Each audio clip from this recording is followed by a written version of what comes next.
കോഴിക്കോട്ടെ UDF നിയന്ത്രണത്തിലുള്ള Mukkam Karassery service സഹകരണ ബാങ്കിൽ പ്രതിസന്ധി രൂക്ഷം. 14.9 കോടി രൂപയുടെ ഗുരുതര ക്രമക്കേട് നടന്നതായി സഹകരണ വകുപ്പിന്റെ ഓഡിറ്റ് റിപ്പോർട്ട് പുറത്തുവന്നു. ബാങ്ക് ചെയർമാൻ NK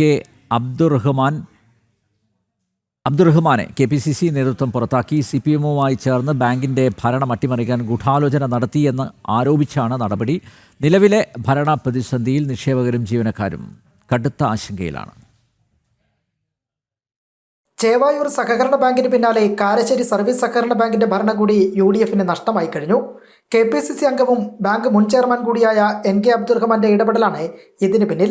ഓഫീസിലെ ജീവനക്കാരുടെ ID-യും പാസ്വേഡും ഉപയോഗിച്ച് ചെയർമാന്റെയും മാനേജിംഗ് ഡയറക്ടറുടെയും ഒത്താശയോടെ 800-ലധികം ആളുകളെ തിരികെ കയറ്റിയെന്ന് കണ്ടെത്തിയിരുന്നു. ഇതിൽ നിന്ന് ലഭിച്ച 24 ലക്ഷം രൂപയും കണ്ടെത്തിയതിന്റെ പശ്ചാത്തലത്തിലാണ് CPM-വുമായി ഭരണം അട്ടിമറിക്കാൻ അബ്ദുറഹ്മാൻ നീക്കം നടത്തിയതിന്റെ തെളിവുകൾ പുറത്തു വന്നത്. ഇതോടെ KPCC നേതൃത്വം അബ്ദുറഹ്മാനെ പുറത്താക്കിക്കൊണ്ട് സർക്കുലർ പുറപ്പെടുവിക്കുകയായിരുന്നു. ബാങ്ക് വായ്പ അനുവദിച്ചതിലടക്കം ഗുരുതര ക്രമക്കേടുകൾ നടന്നിട്ടുണ്ടെന്നുമാണ് ഓഡിറ്റ് റിപ്പോർട്ട്. പലിശ ഇളവിലടക്കം 14.9 കോടി രൂപയുടെ ക്രമക്കേട് നടന്നതായി കണ്ടെത്തിയിട്ടുണ്ട്.